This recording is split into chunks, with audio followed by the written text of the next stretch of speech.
This is a Shabbat that is defined by dates for us. It is the Erev of the 11th day, the eve of the 11th day of the month of Elul. We know that Elul is what we call our penitential month, the month that we prepare ourselves for the high holy days. It is a month that is given to us to be able to look back the past year and to look forward to what we hope for in the year to come. And I mentioned that tonight because it's the first time I've had a chance to tell you that it's Elul. And I want to urge you to take advantage of that. I think that for many people, sort of the holy days begin with a bang, Rosh Hashanah, and they're not prepared. It's like we told that you have to run a marathon tomorrow morning. The truth is that you have to begin to prepare yourself for everything significant in life. And we have to prepare ourselves for the holy days too. So we have all of these. Every rabbi in the country can tell you that there are exactly 19 days until Rosh Hashanah. There's 2, of course. So we've all had 19 days to do the work of this time, to take stock of who we have been, and who we want to be, what we can look back, what we can congratulate ourselves for.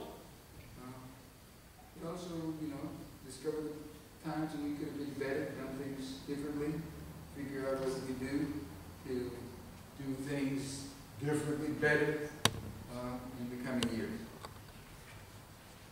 One of the things that could be tonight, maybe I'll do it next week, it's always exciting to look back.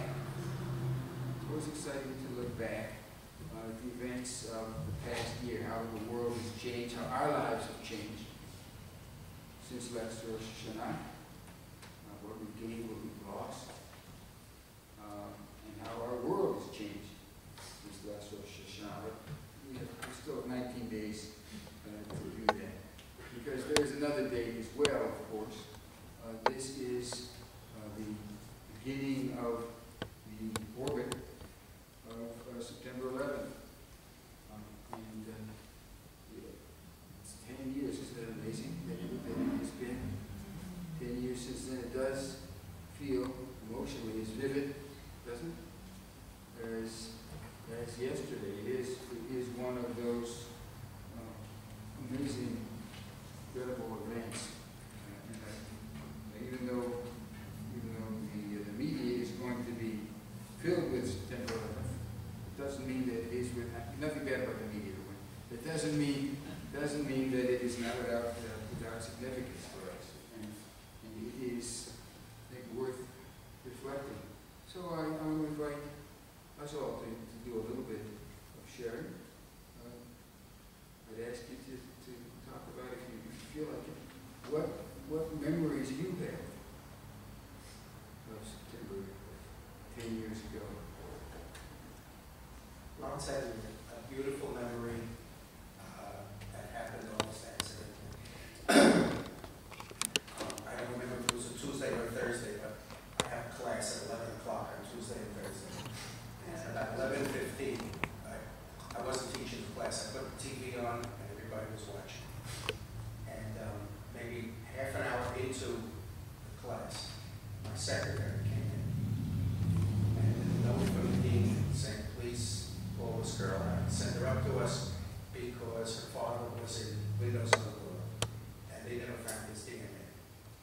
The secretary looked at me. I told this story before, not here. She looked at me. She's a secretary. She doesn't have any authority. Middle-aged woman. And she said, would you mind if I called her out and took care of this? I'm a grandmother. I'll do a better job. And she did.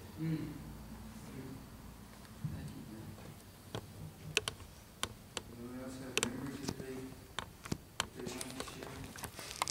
It's not really a memory of that day, but a good friend of ours, next door neighbor for many years, was a flight attendant in the late 90s.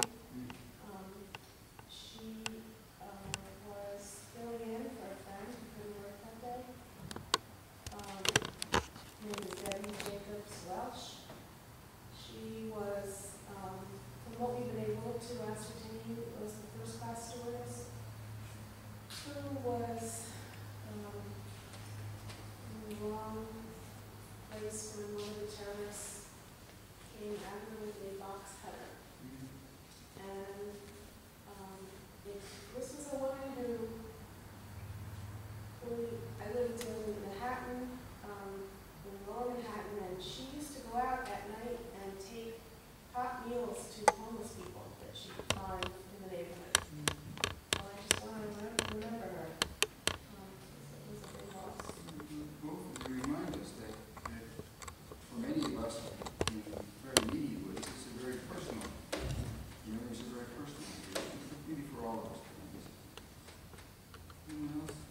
my brother-in-law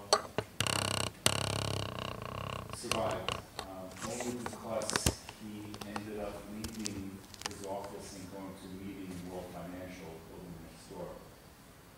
12 of his office in that city.